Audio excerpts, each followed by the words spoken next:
Καταχνιά βαριά, σκοτεινή καταχνιά. Ο ήλιος δεν πέφτει πάνω στα σπίτια. Το φως έχει σβήσει από τα πρόσωπα των ανθρώπων. Η Αθήνα δεν φαίνεται. Η Ελλάδα δεν φαίνεται. Παντού καταχνιά. Οι άνθρωποι με τους γιακάδες τους σηκωμένους φεύγουνε γρήγορα. Η πείνα με το ψηλό μαύρο δρεπάνι της, τρέχοντας πίσω τους, πηγαίνω έρχεται μέσα στους δρόμους. Τι είναι η καταχνιά? Όπως το λέει και η λέξη, μια σκοτεινή περίοδο, μια περίοδος όπου η χώρα ήταν υπόδουλη σε ξένους κατακτητές, η περίοδος αυτή που καλύπτει, όπως υπάρχει και στον τίτλο, την περίοδο κατοχή, αντίσταση και απελευθέρωση. Ένας λαός ολόκληρος υποδουλώθηκε μεν, οργανώθηκε και απελευθερώθηκε. Κλαίνε θρυνούνε τα βουνά. Με ένα θαυμάσιο περιληπτικό τρόπο βοήθησε ο Νικηφόρος ο Βρετάκος, που συνέταξε τα κείμενα σε αυτό το έργο, το οποίο ονόμασα καντάτα, ακριβώς επειδή είναι μια φόρμα, ας το πούμε, της κλασικής περίοδου, όπου υπάρχουν αφηγήσεις, υπάρχουν τραγούδια, υπάρχουν χωρικά κλπ. Τον Κώστα τον Βίρβο τον γνώρισα το 1963, όταν μου έδωσε το κείμενο της καταχνιάς. Διαβάζοντας το κείμενο ολόκληρο πια σε μια ηλικία νέου ανθρώπου, 22-23 ετών, αδιαμόρφωτο ακόμη, με συγκλώνησε πραγματικά. Οι εικόνες που παρουσιαζόταν μέσα από εκεί έβγαιναν ολοζώντανες μπροστά μου, και επειδή ήμουν ένας άνθρωπος που μέχρι εκείνη τουλάχιστον τη στιγμή η μόνη μου έτσι πολύ βασική αρχή και αξία που είχα διδαχθεί από την αγράμματη μάνα μου ήταν το να είμαι δίκαιος και να μην θέλω να αδικήσω κανέναν. Να είμαι ελεύθερος και να λέω τη γνώμη μου ελεύθερα, χωρίς να θέλω να θίξω τον συνομιλητή μου. Δεν βρήκα πουθενά ψωμί και σπίτι πώς να πάω. Θα με πληγώσει μια φορά. Υπάρχουν τραγούδια, όπως παραδείγματος χάρη η Πείνα, όπου σου μεταφέρει μία ατμόσφαιρα που είναι αδύνατο να σε αφήσει ασυγκίνητο.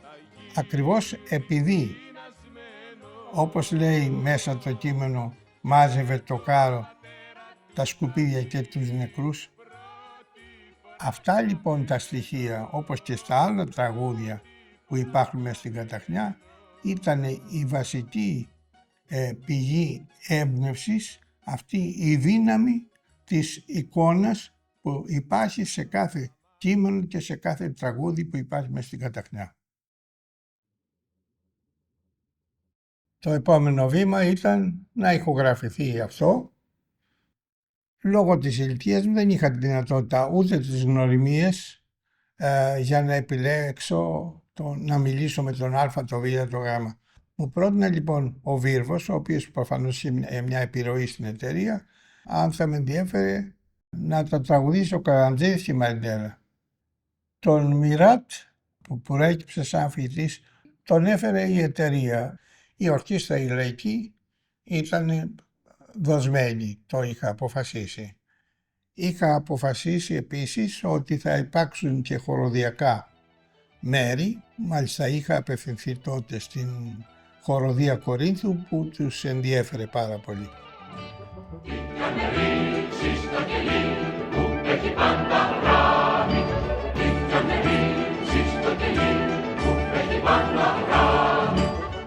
Εκείνη την περίοδο η φιλοδοξία μας ήταν το εξώφυλλο να μην είναι απλώς ένα περιτύλιγμα, αλλά να περιέχει ένα στοιχείο τέχνης. Ο Σπύρος ο Βασιλείου, Ήταν ένας άνθρωπος ο οποίος είχε ζήσει την περίοδο εκείνη σαν χαράκτης, σαν ζωγράφος. Του είχαν πάρει τα έργα του οι Γερμανοί, τα είχαν καταστρέψει και αυτό το έργο είχε καταφέρει και το είχε θάψει και το ξέθαψε αμέσως μετά την απελευθέρωση.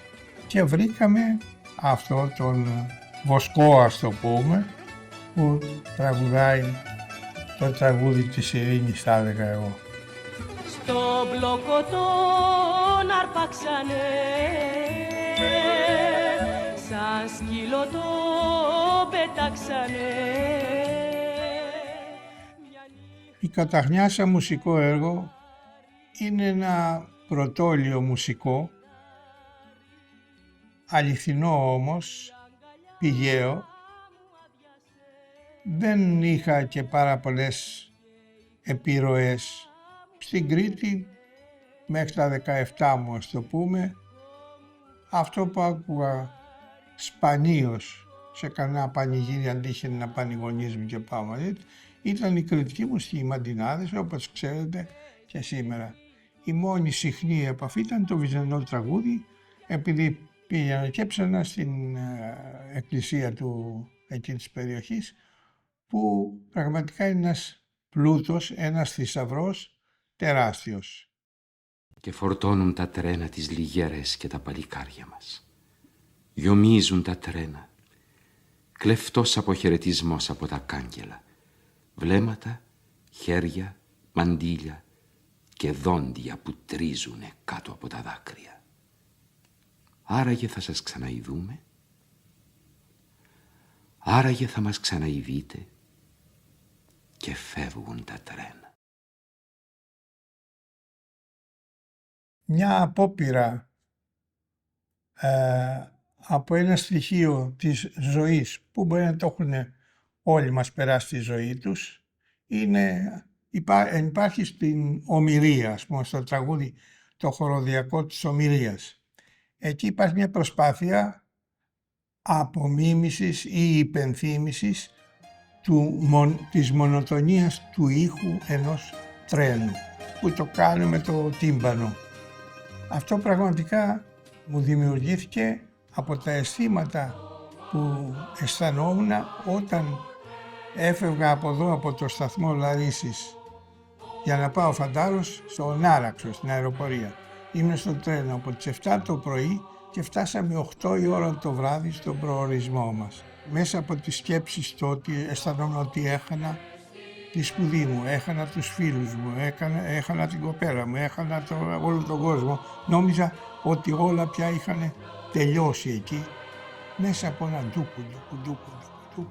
Αισθανόμουν λοιπόν αυτή την αμηχανία, αυτό το κενό που υπάρχει στον καθέναν από αυτούς τους ανθρώπους, που ένα παράλληλο, ας πούμε, συναίσθημα δοκίμασα εγώ, όταν πάει στο άγνωστο, που μπορεί και πολλοί από αυτούς να διαισθανόταν ότι δεν θα ξαναγύριζαν ποτέ.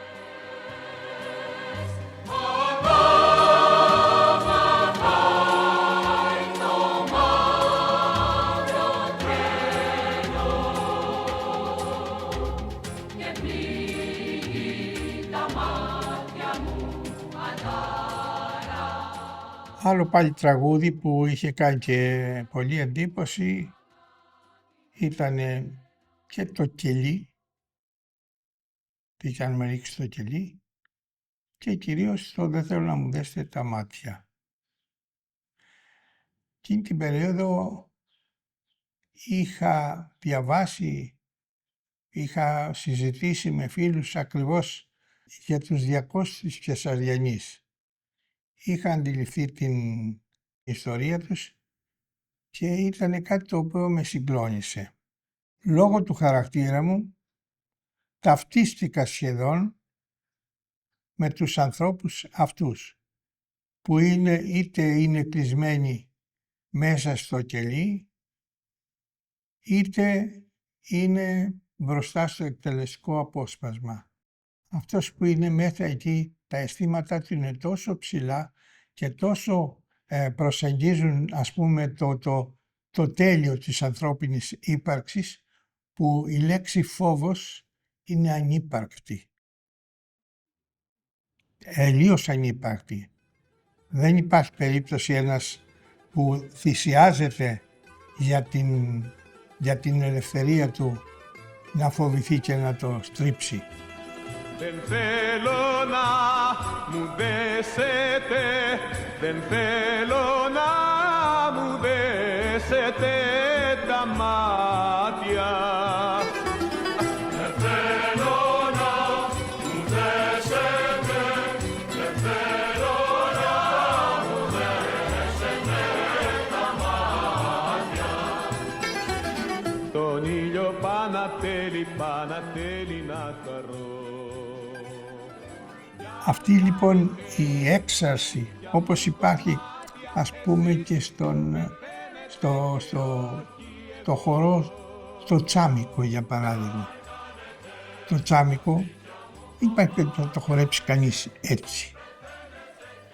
Έτσι θα το χορέψει. Αντίθετα ο ζεϊμπέτικος και ο ασέπτος χωρεί με σχημένη την πλάτη. Λοιπόν, αυτή λοιπόν η αίσθηση της ψυχής και του ηρωισμού και του θάρρους αυτών των ανθρώπων ήταν που έπαιξαν ένα τεράστιο ρόλο στο πώς μελοποίησα το ένα και το άλλο τραγούδι.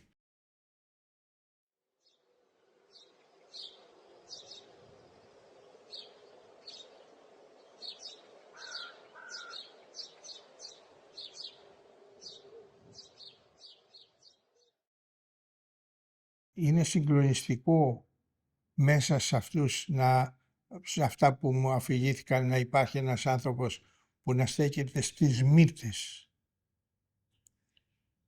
για να μην περάσουν οι σφαίρες πάνω από το κεφάλι του επειδή ήταν κοντός. Στάθηκε στις μύτες για να έρθει στο επίπεδο των συντρόφων του που ήταν πιο ψηλοί από αυτόν. Δεν νομίζω πως είναι ένα στοιχείο που μπορεί να αφήσει ασυγκίνητο τον οποιονδήποτε έχει ανθρώπινη υπόσταση, εκτός από τα ζώα. Anlegen! Feuer!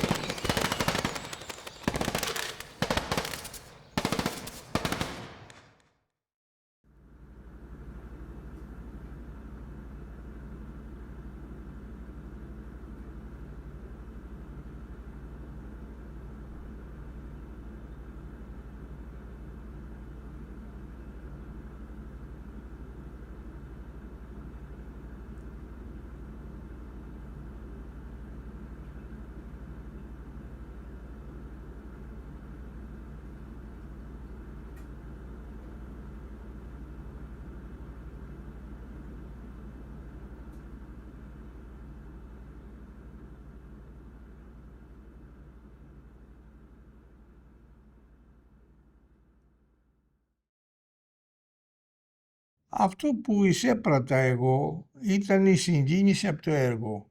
Δεν σκόπευα και ούτε γνώριζα αν αυτό το πράγμα δισκογραφηθεί, φτάσει στον κόσμο, το δεχτεί ο κόσμος. Ούτε με ενδιέφερε να κάνω ή να μην κάνω σουξέ. Απλώς εκφράστηκα κι εγώ μέσα από αυτό το έργο. Αυτό ήταν ένα στοιχείο που μου διαμόρφωσε, αν θέλετε, και την αισθητική τη δική μου και τη χρησιμότητα, αν θέλεις, της τέχνης, πώς μπορείς να την υπηρετείς και σε ποιο βαθμό αυτή μπορεί να είναι χρήσιμη και για τον γείτονά σου, για τον συνάνθρωπό σου. Το έργο για να φτάνει στις μάζες οφείλει να έχει ένα ιδεολογικό, με ποιον είσαι, δηλαδή σε ποιον απευθύνεσαι. Το τι σκέφτεσαι εσύ ο ίδιος για τον εαυτό σου δεν έχει καμιά αξία. Αξία έχει αυτό που παρακινεί να ανταποκρίνεται σε αυτό που θα έλεγα εγώ μια λαϊκή συνείδηση. Έτσι θα το ονομάτιζα. Αν δεν υπάρχει αυτό το στοιχείο, η όποια τέχνη είναι σχεδόν άχρηστη. Είναι δύσκολο σήμερα για ένα καλλιτέχνη να επιβιώσει. Είναι αλήθεια αυτή. Ακόμη και να δημιουργήσει. Όμως πάντα υπήρχαν, σε όλες τις εποχές υπήρχαν δυσκολίες.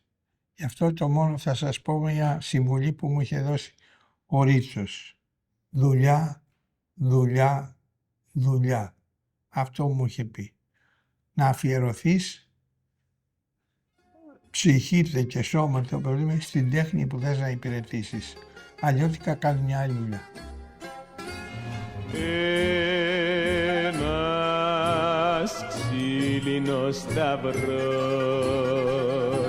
στα αγριό λουλούδα στημένο. Στο ξύλινο σταυρό υπάρχει μια εισαγωγή που μπαίνει με μια κιθάρα, με μια έκθεση, ας το πούμε, του θέματος της εισαγωγής, που είναι η θέα ενός συμβόλου. Συνειδητοποιώντας το σύμβολο αυτό και την παράλληλη, ας πούμε, θυσία αυτού που συμβολίζει ο εσταυρωμένος, την παράλληλη θυσία ανθρώπων που αγωνίστηκαν για τους συνανθρώπους τους, μου έδωσε αυτή τη δυνατότητα, το κενό σταυρό, ας το πούμε, να τον επεκτείνω σε ένα λαϊκό μοτίβο που εκφράζεται μέσα από ένα ζεϊμπέκικο, που είναι το μοναδικό ζεϊμπέκικο που υπάρχει μέσα στην Καταχνιά.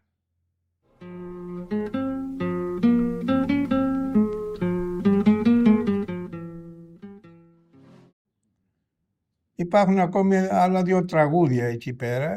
Το ένα είναι ο Ζηλανδός και το άλλο είναι το Αδερφέ Ισραηλίτη.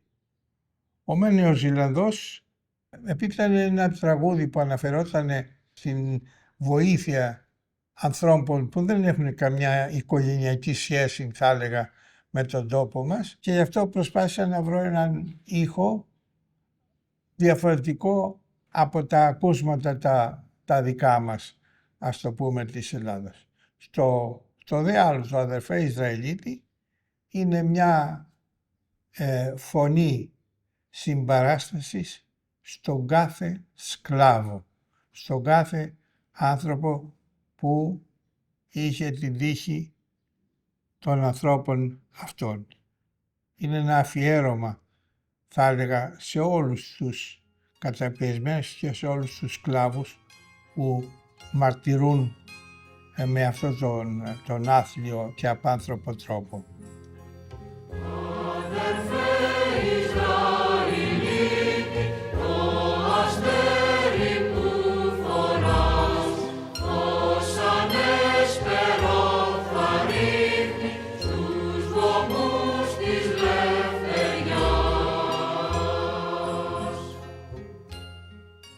Η Καταχνιά φτάνει στο τέλος της. Καμπάνες, λέει. Ο κόσμος ξεχύνεται στους δρόμους και ακολουθεί και τελειώνει το έργο με το τραγούδι της ειρήνης. Είναι μια ευχή, ένα παλαϊκό δοξαστικό τραγούδι και μια προσδοκία, αν θες, ολόκληρου του λαού να μην ξαναγίνει ποτέ πόλεμος. Υπάρχει μια αισιοδοξία και μια αγωνιστικότητα μέσα από το τραγούδι αυτό, έτσι όπως εκφράζεται πέρα από την ευχή. Υπάρχει ένας αγώνας για επικράτηση μιας παγκόσμιας ειρήνης.